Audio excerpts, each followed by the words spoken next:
Okay, last one of the differentiating. I think I'm going to miss out A first and do B, as I would suggest that you do as well.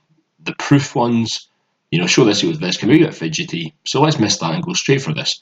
Hence, differentiate this. And all that means is, if we know that this function, a very complicated function, equals this, well, if I differentiate this, I'm going to get the same answer as if I differentiate this. So for part B, I'd be straight in there for my 3 marks and say, right, I know that my y is equal to sine cubed x, and I'm going to differentiate it with respect to x, so dy by dx, the rate of change of y with respect to x.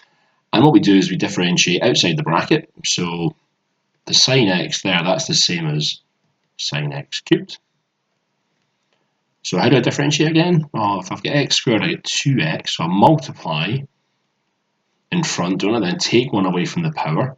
Inside the bracket stays the same, and I multiply through by the differential inside the bracket. So I've got 3 sine squared x cos x. Fantastic. For 3 marks, that is not bad at all. I'm guessing one of your marks might be for identifying to do that. But anyway, a nice little 3 marks. So let's have a think then about part A. And I would encourage you to do that on the day as well. Don't stress about some of these proofs until you've done everything else. Same with the optimization question and differentiation, but there can be a little proof in there as well.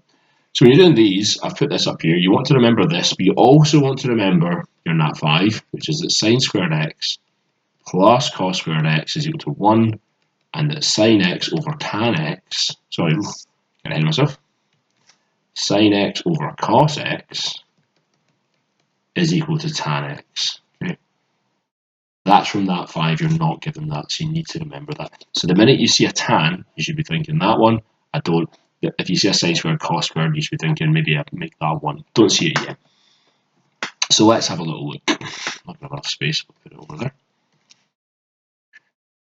There we go. So A, sine 2x over 2 cos x, take away sine x, cos x. So the sine 2x and the cos 2x we're going to have to change for. Now this one, there's only one option, so fantastic. If it was a cos 2x, you'd be thinking, what can I put in where it might cancel something on the bottom? But this one's nice and easy. I'm just saying, right, I've got 2 sine x cos x divided by 2 cos x. Sine x cos x, fantastic. What can we cancel? Well, cos x divided by cos x, that just gives me 1, and 2 divided by 2 gives me 1 as well. So I'll cancel them, so I've now got sine x, take away sine x cos x. Right, we're getting close. Now let's have a look. What are we actually aiming for? We're aiming for sine cubed. Okay, so we're wanting to try and get rid of this cos. Okay, next one. Probably should be a little equal sign. At this point, this is where it gets a bit, you need to think. We're taking a common factor, I think. So that'll give me 1 take away cos x. Yeah? So it's a wee bit kind of intuitive, but if we're trying to simplify this, I'll be going down that route. And again, you're always thinking, what's the end prize? I'm trying to get to sine cubed. So really, I would quite like this to be a sine squared, wouldn't I? Sine x times that. And that's where your Nat 5 comes in. You're like, oh, wait a minute, this looks familiar. If I was to rearrange this, okay, so let's think, I could then say that sine squared x is the same as 1 take away cos squared x.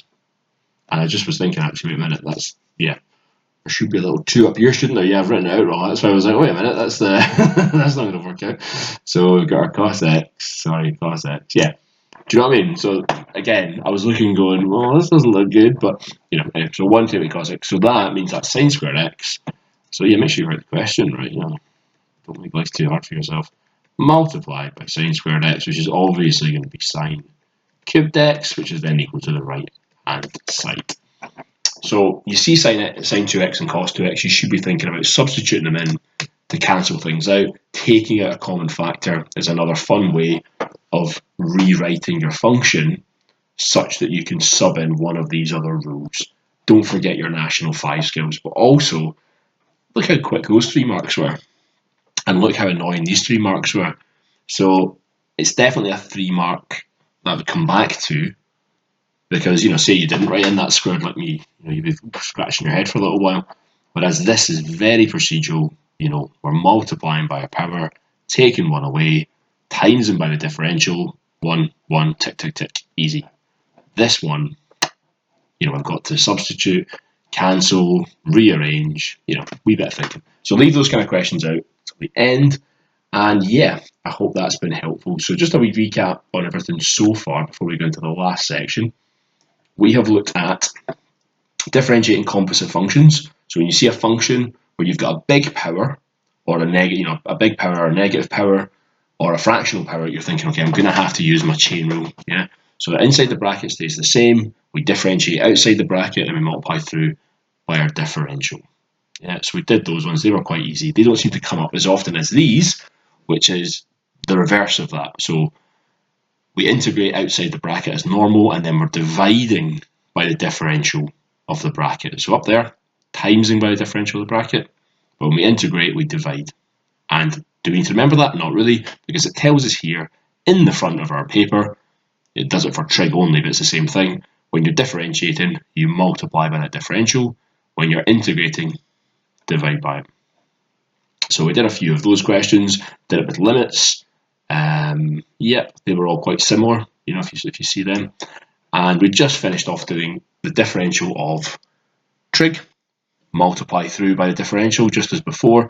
And I think the only bit that's difficult here was this question, where our degrees was out with the first quadrant, and we had to relate that to the first quadrant and say if it was positive or negative. That seemed to be a wee bit tricky. And we also just went through a little proof as well. So in the last video, we'll crack on with integrating our trig functions.